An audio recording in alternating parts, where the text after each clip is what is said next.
जल्दी जल्दी पधारो और तो क्या बढ़िया नृत्य करेगा तो बढ़िया क्या नृत्य करेगा उन्होंने इनाम की व्यवस्था की है उन्होंने इनाम मिलेगा आप अपने निवेदन जितना भी कैरियर पधारिया है आपने बहुत ही बढ़िया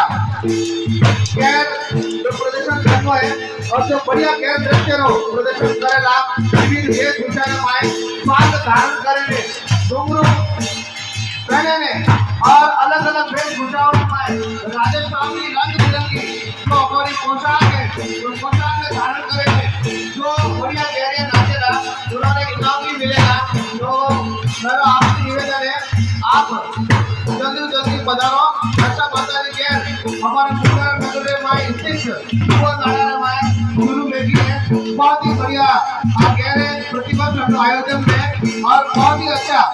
इनाम की व्यवस्था करी है कार्यकर्ताओं के द्वारा और बड़ी संख्या में आए आज मातृ शक्ति भी पधारी आज मातारो दी ने दशा मातारो दी ने तो गांव रे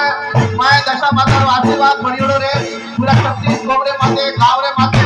आशीर्वाद बणियोड़ो रे गांव रे माए समृद्धि रे खुशहाली रे और गांव हमेशा आगे बढ़े उन्नति करे कोई हमारे संदेश से गैर रहो सब जनों ने निवेदन और गैर रे माए पधारो और गैर आगे ने गैर एक बार भी आनंद उठाओ आप सबने बासुरा सेरेमनी प्रकाश सेवा मंडल है दशा माता रे शुभ दिवस बहुत हार्दिक शुभकामनाएं।